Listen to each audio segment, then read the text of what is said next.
네, 저희는 11월 달 들어서 이제 우리 삶에서 다스려야 할 것들, 몇 가지 것들을 생각을 해봤습니다. 그래서 혀 다스리기, 또 생각 다스리기, 비감사 다스리기, 분노 다스리기, 이와 같은 주제들을 좀 4번에 걸쳐서 이렇게 살펴봤고, 오늘 마지막으로 탐욕 다스리기라는 주제로 여러분과 말씀을 나누기 원합니다.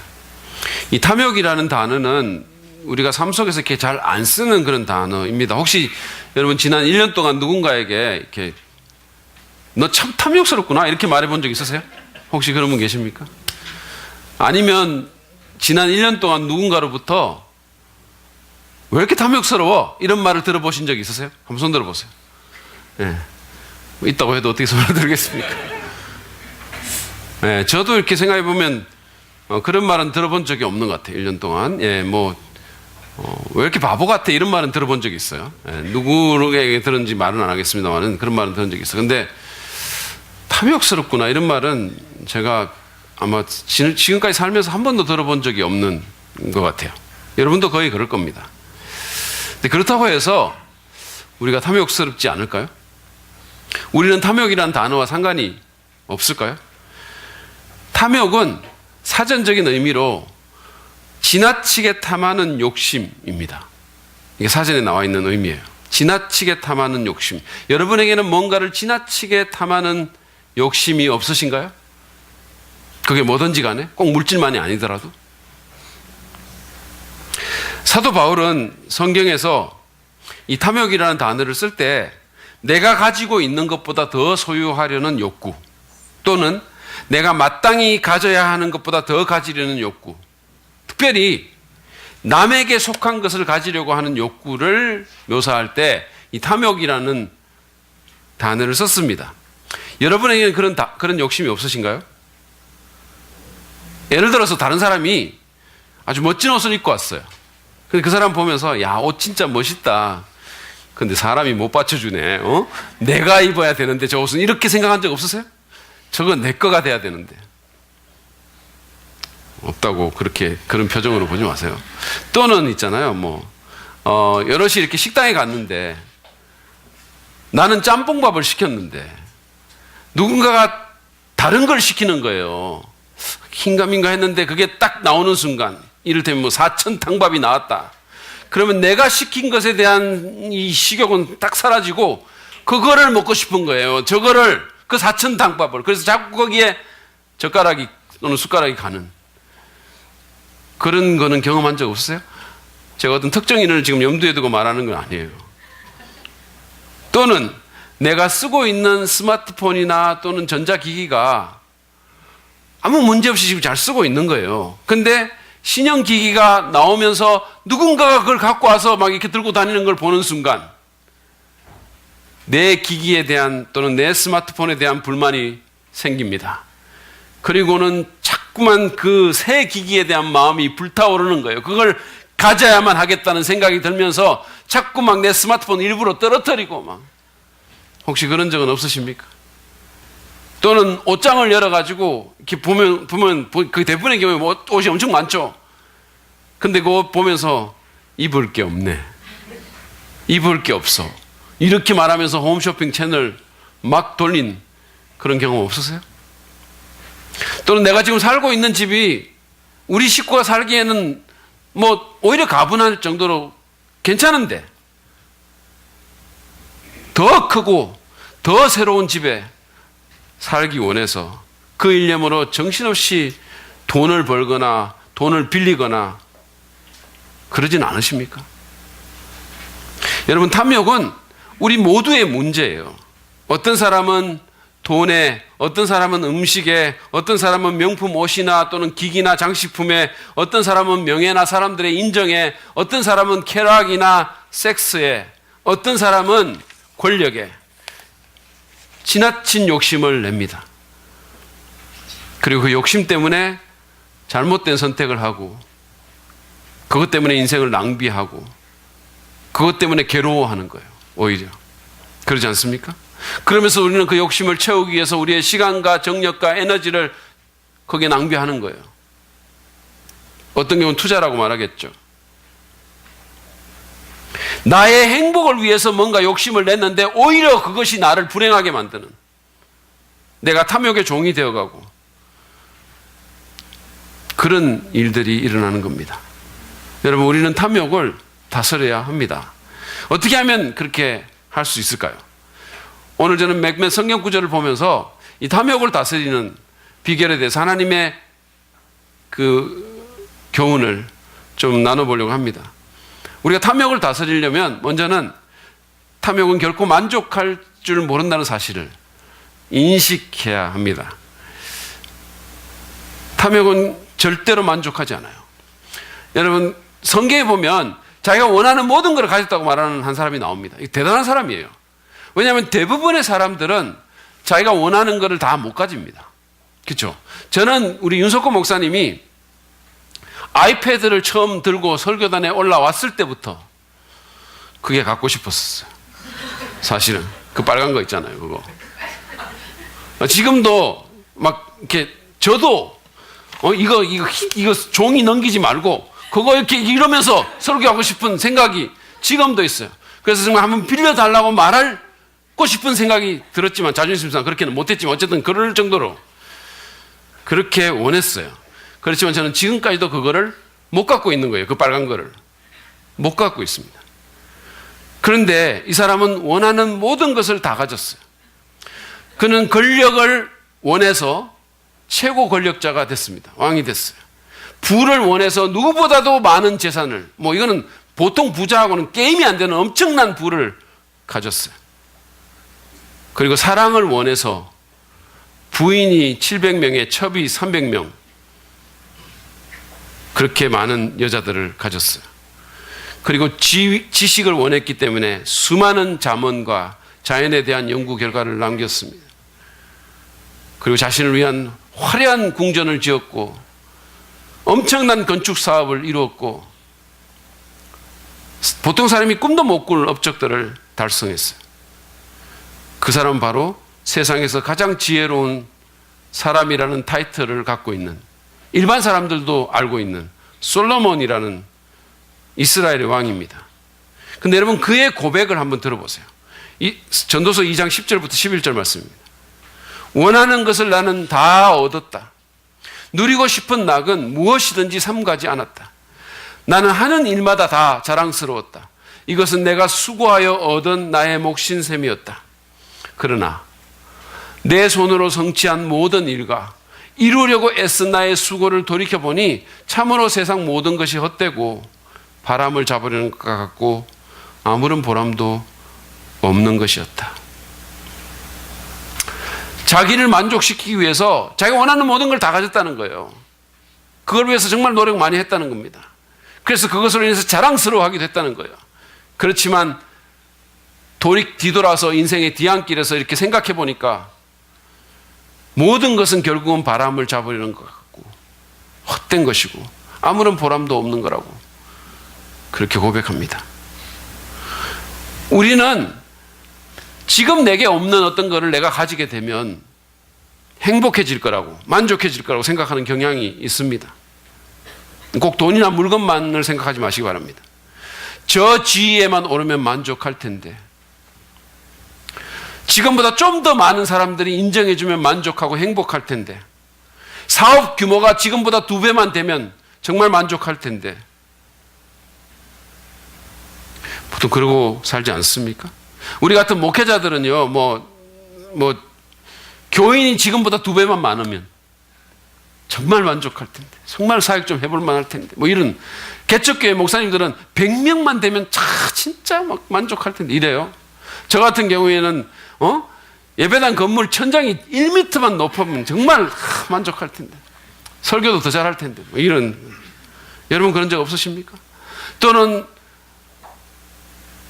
다른 배우자들, 그죠? 내 배우자가 아닌 다른 배우자를 보면서 저런 남자 또는 저런 여자가 내 배우자가 됐으면 인생이 정말 행복했을 텐데 내가 왜 저 인간을 선택했을까?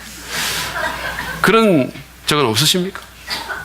내 옆집 남자를 내가 보면서 정말 친절하고 그 남자 보니까 너무 자상하기도 하고 그러고 막 음식 쓰레기 콕콕 버려주고, 부인 내릴 때 차문 열어주고, 이런 거 보면서 저런 남자가 내 남편이랬다면 정말로 원이 없을 텐데, 그렇게 생각한 적 없으세요? 대답하지는 마세요. 근데 여러분, 정말 그럴까요? 정말 내게 없는 것을 내가 가지면, 또는 다른 사람에게 속해 있는 것을 내가 가지면 원이 없을까요? 만족할까요? 행복할까요? 여러분 스스로 아마 그 대답 잘 알 겁니다. 돌이켜보면 답이 금방 나와요. 내가 정말로 이것만 있으면 만족할 거라고 생각했던 거 가져봤는데 그 만족의 기간이 얼마나 짧았든지 우리는 기억합니다. 문제는 우리가 그 사실을 오랫동안 기억 못한다는 데 문제가 있는 거예요. 우리는 또 다른 것을 원하면서 같은 과정을 반복합니다. 이것은 마치 바닥이 없는 항아리에다가 물 붓는 것 같아요. 우리는 탐욕에 속아서 헛된 노력을 계속합니다. 그래서 탐욕은 우리를 중독자로 만드는 거예요. 탐욕에 중독돼서 또 하나의 은행 통장, 또 한 번의 사랑, 또 한 잔의 술을 우리는 들이킵니다. 속지 마시기를 바랍니다. 탐욕은 결코 만족할 줄 모릅니다. 결코 우리를 온전하게 최종적으로 만족시키지 못합니다. 우리는 이 사실을 정말로 인식해야 돼요. 탐욕을 다스리기 위해서 탐욕은 우리를 만족시키지 못함을 우리가 인식할 것과 더불어서 또 우리가 알아야 할 것은 이것입니다. 우리는 우리가 탐하는 것을 더 큰 맥락에서 볼 줄 알아야 된다는 거예요. 우리가 탐하는 것을 더 큰 맥락에서 볼 줄 알아야 됩니다. 탐욕은 하나님이 주신 건강한 욕구는 아니에요. 건강한 욕구가 비틀린 거죠. 왜곡된 거죠. 죄가 들어오면서 이 건강한 욕구가 왜곡된 것이 바로 탐욕이에요. 예를 들어서 배가 고플 때 식욕을 느끼는 것은 탐욕이 아니에요. 그것은 건강한 욕구죠. 그게 없으면 우리가 살 수가 없잖아요. 그런데 이미 많이 먹었는데도, 이미 충분히 먹었는데도 누군가가 들고 온 고칼로리 설탕 범벅 디저트를 보면서 다시금 먹어야 되겠다고, 이거 안 먹으면 안 되겠다고 그러면서 접시 들고 그쪽으로 가면 그게 탐욕이에요. 그건 탐욕입니다. 그런데 이 탐욕의 속성 가운데 하나는 언제나 지금 그것을 원한다는 거예요. 탐욕은 우리 귀에 지금 가져야 돼 라고 속삭이지 나중에 라고 속삭이지 않아요. 10년만 기다려봐 이러지 않아요. 그러지 않습니다. 다시 말해서 탐욕은 눈앞의 것을 욕심내느라 미래를 생각하지 못하게 만드는 거예요. 창세기 25장에 보면 이삭의 두 쌍둥이 아들 얘기가 나옵니다. 형은 에서고 동생은 야곱이에요. 에서는 장자로서 장자권을 갖고 있었습니다. 그 당시 고대 근동 그 팔레스타인 지역에 장자권을 가진다는 말은 아버지로부터 유산을 2배나 더 상속받는다는 뜻이에요. 엄청난 특권입니다. 거기다가 이 집안은 또 특별한 집안이라서 이 장자권을 갖게 되면 아브라함과 이삭의 계보를 잇게 되는 거예요. 그래서 하나님 나라에서 특별한 지위와 축복을 경험하는 그런 권리를 갖게 되는 겁니다. 에서에게는 그 권리가 있었어요. 여러분이 알다시피 에서의 직업은 사냥꾼이었습니다. 그래서 이 사람은 들판을 돌아다니면서 사냥을 했어요. 그런데 어느 날 에서가 이 사냥 끝에 허기가 진 채로 돌아왔습니다. 그 때를 맞춰서 이 쌍둥이 동생이 죽을 거리고 있었어요. 사실은 트랩이었는데 에서는 모르고 있었어요. 에서는 죽의 냄새를 맡는 순간 이성이 거의 마비가 됐어요. 죽밖에는 아무것도 생각이 안 났어요. 그래서 25장 30절에 보면 야곱에게 이렇게 말합니다. 그 붉은 죽을 좀 빨리 먹자. 배가 고파 죽겠다. 배가 고픈 거는 맞는데 죽는 건 아니에요. 건강하게 걸어들었어요. 탐욕이 발동했고 그의 눈에는 죽밖에 아무것도 보이지 않았습니다. 그 다음에 이 얘기를 보면 그 사실을 잘 알 수 있어요. 31절부터 33절에 이어지는 두 형제의 대화를 한번 보십시오. 야곱이 대답하였다. 형은 먼저 형이 가진 맏아들의 권리를 나에게 파시오. 에서가 말하였다. 이것 봐라. 나는 지금 죽을 지경이다. 지금 나에게 맏아들의 권리가 뭐 그리 대단한 거냐? 야곱이 말하였다. 나에게 맹세부터 하시오. 그러자 에서가 야곱에게 맏아들의 권리를 판다고 맹세하였다.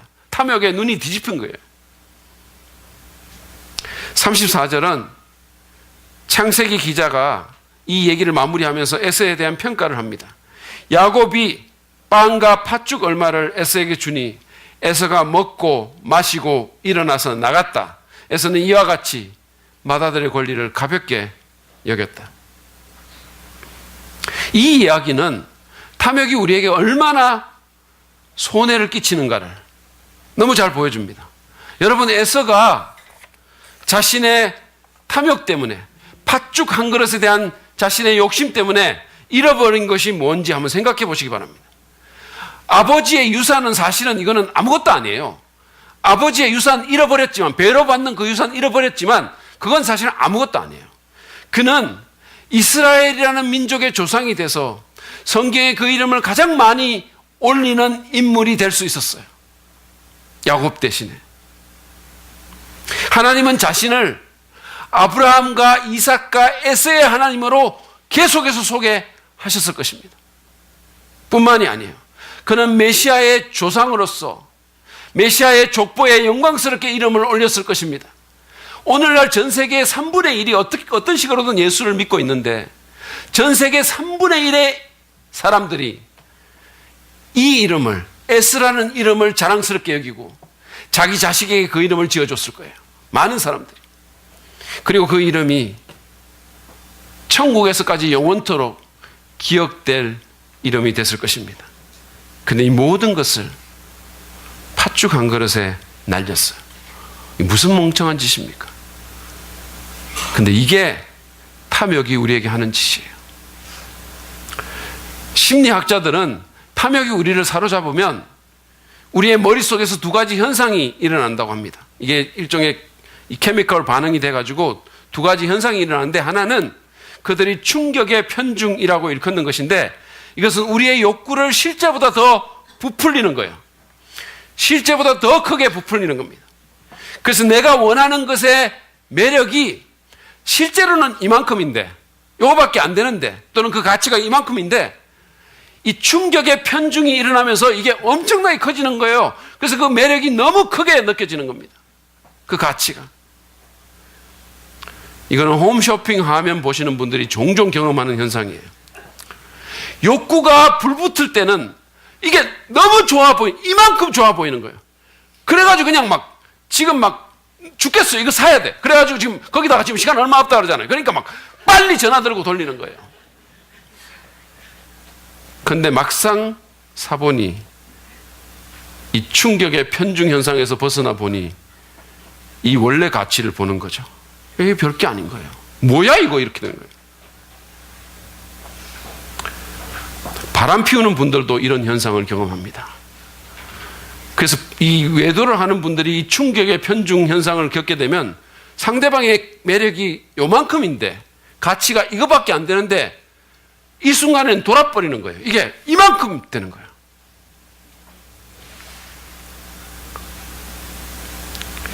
또 하나의 현상이 있습니다. 그것은 바로 초점의 고정이라는 건데, 이것은 우리의 마음이 하나에만 고정되고 다른 모든 것은 흐릿하게 되는 현상을 말하는 거예요. 한마디로 내가 갖고 싶은 거 외에는 눈에 뵈는 게 없는 거예요. 그래서 바보 같은 선택을 하는 겁니다. 가족도, 내 신분도, 내 재정 상태도, 미래의 비전도 다 희미하게 되는 거예요. 그래서 팥죽 한 그릇 때문에 장자권을 내주는 겁니다. 여러분 한 번씩 이렇게 왜 우리가 뉴스 같은 데 보면 뭐 어떤 분들이 외도를 해가지고, 또는 우리가 다른 데서 듣기를 외도를 해가지고, 그래가지고 그냥 그게 너무 좋아가지고, 그래가지고 그 결혼한 분들이 자식이 있는데 자식 내버리고 그냥 뭐 이렇게 갔다, 이런 얘기를 듣잖아요. 그럼 우리가 그걸 들으면서 아니 어떻게 그럴 수가 있어 사람이, 이렇게 얘기하잖아요. 이게 이런 현상이 일어나면 그렇게 되는 거예요. 초점의 고정이 일어나면 다른 모든 것들이 흐릿해지는 겁니다. 눈에 보이는 게 없는 거예요. 우리는 정신을 차리고 내 욕구를 또는 내 팥죽 한 그릇을 더 큰 맥락에서 보는 훈련을 해야 됩니다. 이 욕구를 채우기 위해서 내가 지불해야 될 값이 뭔지를 좀 따져보는 그런 훈련이 우리에게 필요한 거예요. 자녀의 존경 또는 성도들의 존경 또는 화목한 가정, 안정된 삶, 양심과 인격, 하나님과의 관계, 쓰임받는 사역자, 이 모든 것들을 다 내주고 겨우 팥죽 한 그릇 취하는 것은 이거 너무한 거 아닌지 생각해 봐야 되는 겁니다. 여러분, 욕구는 언제나 있습니다. 그러나 그 욕구가 나를 지배하지 못하도록, 정말 말도 안 되게 손해보는 그런 장사를, 거래를 하지 않도록 정신 차리고 언제나 더 큰 맥락에서 그 욕구를 다시 보는 마음의 습관을 개발해야 될 줄 압니다. 그럴 때 우리가 탐욕을 제대로 다스릴 수 있을 것입니다. 우리는 또한 이 탐욕을 다스리기 위해서 자족하기를 배워야 됩니다. 자족하기를 배워야 됩니다. 사도 바울 여러분 아시죠? 이분은 기독교 역사상 가장 존경받는, 예수님 빼고는 가장 존경받는 지도자입니다. 사도 바울은 당시에 거짓 교사들이 빠져 있었던 그런 탐심의 유혹에 빠지지 않았어요. 기독교 사역자로서의 명예를 지키고 성실성을 유지했습니다. 그리고 자신의 사명을 끝까지 수행했어요. 그 비결이 무엇이었을까요? 그것은 바로 자족하는 것이었습니다. 빌립보서 4장 11절 12절 말씀을 보시죠. 나는 어떤 처지에서도 스스로 만족하는 법을 배웠습니다. 나는 비천하게 살 줄도 알고 풍족하게 살 줄도 압니다. 배부르거나 굶주리거나 풍족하거나 궁핍하거나 그 어떤 경우에도 적응할 수 있는 비결을 배웠습니다. 바울은 자신이 어떤 형편이 오더라도 거기에 맞춰서 살 수 있는 방법을 배웠다 그랬어요. 사실은 바울은, 여러분 아시다시피 바울을 사랑하고 존경하고 다른 사람들이 굉장히 많았기 때문에 뭐 어떤 경우에는 사람들이 자기 눈이라도 빼주려고 했다고 그랬잖아요. 그러니까 굉장히 많은 스포트를 받을 때도 있었던 것 같아요. 그러니까 그럴 때는 풍족한 상황 가운데 처했다는 거죠. 그렇지만 그런 경우에는 또 그런 대로 적응했다는 거예요. 바울은 부를 정죄하지 않았어요. 그런 적이 없습니다. 그런 경우에서 자신은 또 그런 경우에 적응했어요. 그렇지만 그것이 없을 때는 또 없는 대로 적응해서 살았다는 거예요.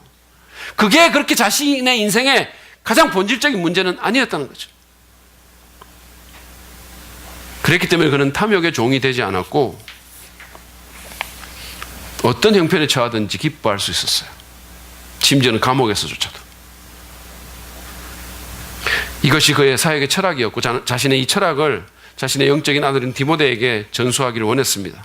그래서 디모데에게 보낸 편지에서 이 탐욕에 빠진 거짓 교사들에 대해 경계하라고, 이 종교 장사하는 사람들, 사역으로 돈 벌려고 하는 사람들 경계하라고 그렇게 말하면서 이런 말을 합니다. 디모데전서 6장 6절이에요. 자족할 줄 아는 사람에게는 경건은 큰 이득을 줍니다. 주어진 것에 만족하면서, 이게 자족이에요. 주어진 것에 만족하면서 하나님을 따르는 삶을 살면 그게 행복이라는 거예요. 그게 행복이라는 겁니다. 그러면서 그는 죽을 때 아무것도 가지고 가지 못하니까, 그러니까 그냥 먹을 것과 입을 것이 있으면 족한 줄 알고 부자가 되기를 원하면서 살지 말라 그랬어요. 하나님이 부자로 만드시면 부자가 되는 거 좋은데, 그러나 그거를 위해서 살지 말라는 거예요. 거기에 자신의 인생 목표를 두지 말라는 겁니다. 부자가 되려고 살지 말고 돈을 사랑하지 말라고 권면했어요. 여러분은 어떠신가요? 여러분 주어진 것에 만족하고 감사하십니까? 아니면 끊임없이 불만하면서 삽니까? 이미 있는 것보다는 자꾸 없는 것에 초점을 두고 그것에 욕심을 냅니까? 다른 사람에게 있는 것 나도 꼭 있어야 된다고 계속 그렇게 생각하시나요? 저는 이 자족의 예로 제 아내 얘기를 좀 하려고 해요. 많은 분들이 윤석호 목사님은 강단에서 아내를 찬양하고 저는 강단에서 아내를 디스한다고 하는데, 이거는 저의 유머 감각의 그 오묘하고 심오한 차원을 여러분들이 못 따라오는 거예요. 그렇다 하더라도 저는 그 오해를 종식시키기 위해서 이 시간에 저도 한번 아내를 찬양하겠습니다. 제가 제 아내에 대해서 감사하는 게 많지만 그 중에 하나가 자족하는 거예요. 정말로 제 아내는 별로 욕심이 없어요. 뭐 옷이든 돈이든 음식이든 명품이든 보석이든 전자제품이든 저는 그런 여자 진짜 잘 못 봤어요. 그 욕심이 없어요. 욕심이 없어요. 그냥 깨끗하게 청소된 공간에, 일단 깨끗은 해야 돼요. 깨끗하게 청소된 공간에 꿀까베기 하나 지어주면 그냥 만족해. 농심에서 나오는 그거 있잖아요. 단 거 그거. 그거 지어주면 그냥 만족합니다. 예전에 여러분 알다시피 저희가 이제 의정부에 있다가 이렇게 왔는데 의정부에서 이렇게 교회 왔다 갔다 할 때 우리 집사람이 마티스 타고 다녔잖아요. 근데 그때도 정말로 행복해 했었어요. 그 작은 차, 매연 냄새가 나중에 막 차에 스며들기도 하고 막 차문도 잘 안 열리고 막 털털거리고 그래서 어떤 분들 막 걱정했어요. 이거 안전 때문에 걱정하고 그랬는데 본인은 완전 만족이었었어요.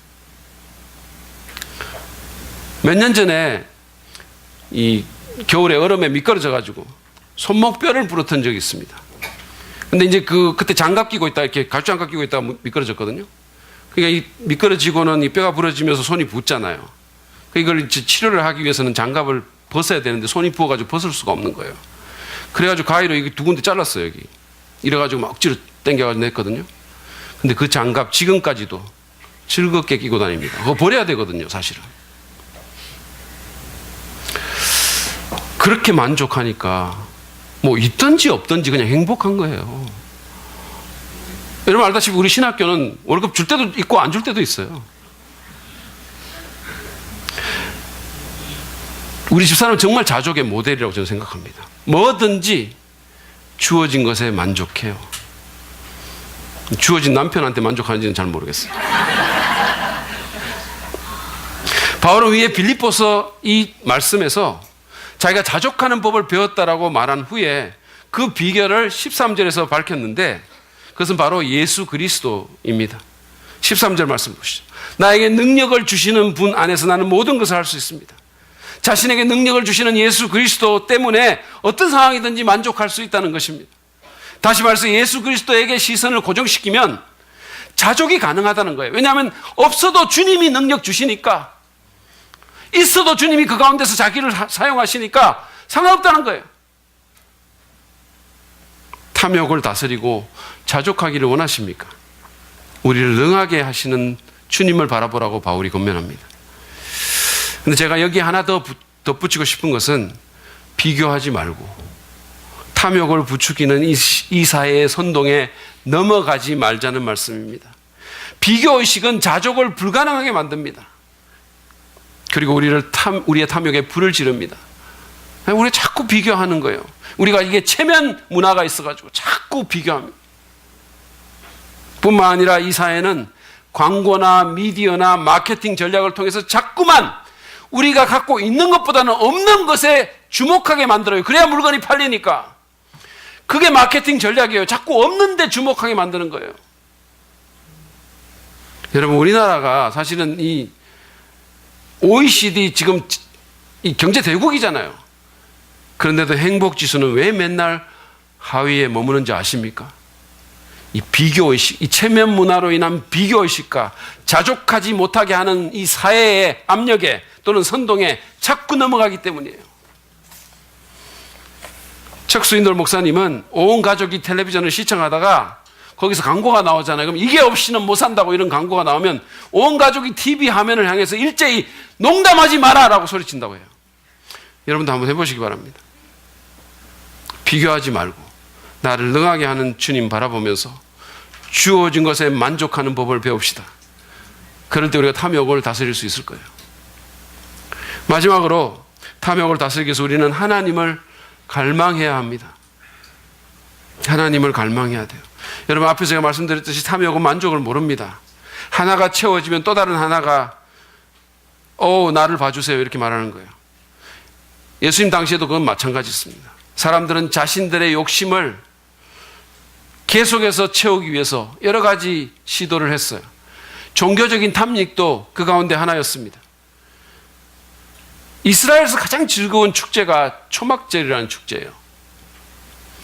인생의 즐거움을 초막절에 안 가보고는 논하지 말라고 말할 정도로 즐거운 축제였습니다. 일종의 파티 같은 거예요. 종교적인 파티.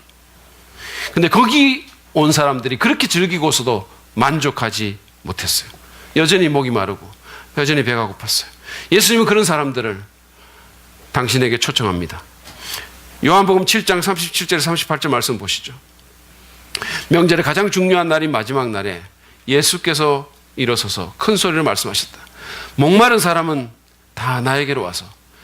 인생의 가장 즐거운 축제를 경험했음에도 불구하고 여전히 목마른 사람들이 있는 거예요. 여전히. 왜? 탐욕은 나를 완전히 최종적으로 충족시키지 못하니까. 그들을 초청합니다. 목마른 사람은 다 나에게로 와서 마셔라. 나를 믿는 사람은 성경이 말한 바와 같이 그의 배에서 생수가 강물처럼 흘러나올 것이다. 만족할 정도가 아니라 그 만족이 흘러 넘칠 것이라고 얘기합니다. 예수님은 탐욕을 다스리기 위한 적극적인 대안을 말씀하셨어요. 그것은 바로 만족의 근원 대신 당신께 나오라는 겁니다. 주님 주시는 은혜와 평강과 축복을 경험하라는 거예요. 이사야 선지자도 비슷한 초청을 했습니다. 이사야서 55장 1절부터 3절 말씀이에요. 너희 모든 목마른 사람들아 어서 물로 나오너라. 돈이 없는 사람도 오거라. 너희는 와서 사서 먹되 돈도 내지 말고 값도 지불하지 말고 포도주와 젖을 사거라. 이게 가격이 상당히 있는 건데 그냥 하라는 거예요. 어찌하여 너희는 양식을 얻지도 못하면서 돈을 지불하며 배부르게 하여 주지도 못하는데 그것 때문에 수고하느냐? 들으라. 내가 하는 말을 들으라. 그리하면 너희가 좋은 것을 먹으며 기름진 것으로 너희 마음이 즐거울 것이다. 너희는 귀를 기울이고 나에게 와서 들으라. 그러면 너희 영혼이 살 것이다. 참된 만족을 주지도 못하는 그 탐욕의 충족을 위해서 왜 그렇게 애쓰냐는 거예요. 왜 거기에 투자하냐는 거예요. 왜 거기에 인생을 매느냐는 겁니다. 그러지 말고 우리의 목마른 영혼을 해갈시킬 수 있는, 우리의 가장 근원적인 욕구를 충족시킬 수 있는 하나님께 나와서 그 말씀에 귀를 기울이라는 거예요. 그러면 만족할 것이고 우리 영혼이 살 거다 그랬어요. 저는 25살에 예수님 믿었습니다. 그 전까지 저는 많은 것을 탐닉했지만 만족하지 못했어요. 당시에 유행하던 노래가 제가 몇 번 말씀드렸듯이 술 마시고 노래하고 춤을 춰봐도 가슴속엔 하나 가득 슬픔뿐이네라는 노래였는데 이게 진짜 공감이 되는 거예요. 너무 내 상황을 잘 묘사를 하는 거예요. 그러니까 요즘 기독교식으로 표현하면 정말 은혜 받으면서 이 노래를 들었어요. 술 마시고 노래하고 춤을 춰봐도 가슴 속엔 하나 가득 슬픔뿐이네. 아멘 아멘 이러는 거예요. 이게. 완전히 지금 기독교식으로. 정말 공감이 됐어요. 한 번은 제가 친구들하고 미군 부대 앞에 술집에서 술을 마시고 놀다가 당시에 통행금지가 있어가지고 가게 문을 닫으니까 근처 여관에 들어갔어요. 거기서 또 놀았어요. 뭐라고 놀았는지는 묻지 마십시오. 그러니까 놀다가 자려고 누웠는데 새벽 4시가 다 된 것 같아요. 그렇게 원 없이 놀고 욕심을 다 채웠는데 마음이 어찌 그리 허전하든지 잠이 안 들어가지고 막 뒤척거리고 있는데 근데 여관 바로 옆에 작은 교회당에서 새벽 기도회를 알리는 찬송가가 흘러나왔어요. 근데 정말 깜짝 놀란 일이 일어난 겁니다. 갑자기 내 눈에서 눈물이 주르르 흐르는 거예요. 저도 놀랐어요. 눈물이 주르르 흐릅니다. 저는 하나님 그때 안 믿었는데 그 찬송에 무언가가 내 영혼에 어떤 것을 건드린 거예요. 저는 어렴풋이 생각했어요. 내가 참 만족을 얻기 위해서는 저기로 가야 된다는 걸 알았어요. 이 여관에서 나와서 저기 가야 된다는 걸 제가 알았어요. 어렴풋이. 그리고 얼마 있다가 제 친구의 전도로 예수님을 믿게 됐는데 제가 접했던 말씀이 바로 아까 읽었던 이사야서 55장 말씀이었어요. 너희 목마른 자들아 물로 나오느라 돈 없는 자도 오더라. 완전히 저한테 하는 말씀이었어요. 저는 너무 목이 말랐었어요. 그리고 정말 저는 아무것도 없었어요. 영적 도덕적 파산 가운데 제가 처해 있었습니다. 그래서 저는 주님께 갔고 그분으로부터 영혼의 해가를 경험했습니다. 저는 그때 지금까지 원했던 욕구의 실체가 바로 주님 안에 있음을 깨달았어요. 지금도 저를 즐겁게 하는 것들이 많이 있지만, 제가 원하는 것도 있지만, 그러나 주님 주시는 만족에 비하면 비교가 안 되는 거예요. 한 번씩 개인적으로나 공적으로나 예배 가운데서 제가 정말로 하나님의 임재를 제가 느끼게 되고 그 은혜를 경험하게 되면 너무 좋아가지고 진짜 너무 좋다. 이건 밥을 안 먹어도 살 것 같다는 생각이 들 때가 있어요. 이건 저뿐만 아니고 많은 사람들이 그런 경험을 하는 거예요. 너무 좋은 거예요. 너무 좋은 거예요. 주님은 우리를 완전하게 그리고 최종적으로 만족시킬 수 있는 분이십니다. 우리가 주님 주시는 은혜로 만족할 때 그것보다 더 좋은 것은 없어요. 사실 탐욕은요, 영혼이 허럽거나 또는 영혼이 병들었을 때 일어나는 현상이에요. 바울은 탐욕이 우상숭배라고 말했습니다. 그 말이 무슨 뜻일까요? 탐욕이 하나님이 아닌 다른 것에 마음을 빼앗기고 다른 것을 하나님보다 더 사랑하는 영적인 현상이라는 뜻입니다. 여러분, 다른 모든 우상이 그렇듯이 탐욕은 우리에게 우리가 진짜 원하는 것을 줄 수 없어요. 그래서 우리는 실망할 것입니다. 탐욕은 우리를 철저하게 실망시킬 겁니다. 그렇지만 하나님은 하나님이시기 때문에 우리를 완전히 만족시킬 수 있습니다. 따라서 우리가 하나님을 갈망하고 지속적으로 그분이 주시는 그런 사랑과 은혜로 만족할 때 우리는 탐욕의 행포에서 벗어나고 그리고 탐욕의 종이 되지 않을 수 있을 것입니다. 탐욕을 다스릴 수 있을 겁니다. 존 파이프 목사님은 이런 말을 했어요. 여러분 한번 들어보십시오. 기쁨과 의미와 열정을 향한 나의 목마름은 그리스도의 임재와 능력을 통해서 해갈될 때 죄의 능력을 깨트릴 수 있다. 그릴 위에서 구워지는 스테이크 냄새를 맡을 수 있을 때에는 샌드위치를 주겠다는 제안에 넘어가지 않는 법이다. 그렇죠. 주님이 주시는 스테이크로 배부르면 세상의 샌드위치에 대한 욕구가 사라질 거라는 말이에요. 여러분, 이런 찬송이 있습니다. 눈을 주님께 돌려 그 놀라운 얼굴 보라. 주님 은혜 영광의 광채에 세상 근심은 사라지네. 세상 근심뿐만이 아니에요. 세상의 영광도 우리의 탐심을 자극하는 그 모든 것들도 주님 은혜의 영광의 빛 앞에서 그 빛들을 잃어버리는 겁니다. 그러면 하나님을 갈망하십시오. 하나님을 탐하시기 바랍니다. 시편 기자가 고백한 것처럼 목마른 사슴이 시냇물을 찾는 것처럼 정말로 그 갈급함으로 하나님을 찾으시기를 바랍니다. 성령의 도움을 얻어서 매일 그분과 교제하고 그분의 말씀을 통해서 그 음성을 듣고 기도로 그분과 대화하면서 그분이 주시는 은혜와 평강과 능력과 기쁨을 경험하십시오. 여러분, 우리가 하나님을 갈망하고 하나님을 탐하는 그런 마음이 우리에게 없으면, 그런 욕구가 우리에게 없으면, 여러분이 만약에 그리스도인이라면 우리 병든 거예요. 사실은 이것보다 더 좋은 거 없는데 우리가 왜 이거 안 탐합니까? 왜 이거 갈망하지 않습니까? 그냥 주일 예배 나와가지고 멀뚱하게 그냥 아무 생각 없이 앉아있다 가는 거, 우리 영혼 병든 거예요. 이거 우리는 주님을 갈망해야 돼요. 왜냐하면 그분만이 우리 영혼의 소원을 만족시킬 수 있기 때문에. 탐욕을 다스리고 진정한 그리스도인의 삶으로 사시기를 바랍니다. 최근에 그 SNS 상에서 스티브 잡스의 마지막 말이라면서 떠도는 그 말이 있어요. 이게 잡스의 말이 아니라 포춘 500대 기업 CEO, 또 다른 기업 CEO의 유언인데 잡스의 말로 바뀌었다는 그런 말이 있습니다. 누구 말이 맞든지 뭐 별 상관은 없고요. 어쨌든 부와 성공을 탐했고 그것을 걸머진 사람이 한 마지막 말이에요. 제가 오늘 설교를 마무리하면서 여러분에게 한번 읽어드리기를 원합니다. 한번 들어보십시오. 나는 비즈니스 세계에서 성공의 정점에 올랐다. 타인의 눈에 내 인생은 성공의 전형이다. 하지만 일터를 떠나면 내 인생의 즐거움은 별로 없었다. 결국 부는 내 삶의 일부가 되어버린 익숙한 사실의 하나일 뿐이다. 지금 병들어 누워 과거 삶을 회상하는 이 순간 나는 깨닫는다. 내가 그처럼 자부했던 명성과 재산은 막 닥쳐올 죽음 앞에 희미해지고 아무 의미가 없어진다는 것을. 어둠 속에서 나는 생명 연장장치의 초록색 광선과 윙윙거리는 기계음을 보고 들으며 점점 가까이 다가오는 죽음의 신이 쉬는 숨소리를 느낄 수 있다. 이제야 나는 깨닫는다. 삶을 유지할 만큼의 적당한 부를 쌓았다면 그 후엔 부와 무관한 것들을 추구해야 한다는 것을, 더 중요한 무엇이어야 한다. 어쩌면 인간관계, 예술 또는 젊은 시절의 꿈 같은 것들, 끝없이 부를 추구하는 것은 결국 나같이 뒤틀린 인간이라 만들 것이다. 더 내용이 있는데 제가 줄였어요. 여러분, 이 고백이 여러분의 마음에 울림을 주십니까?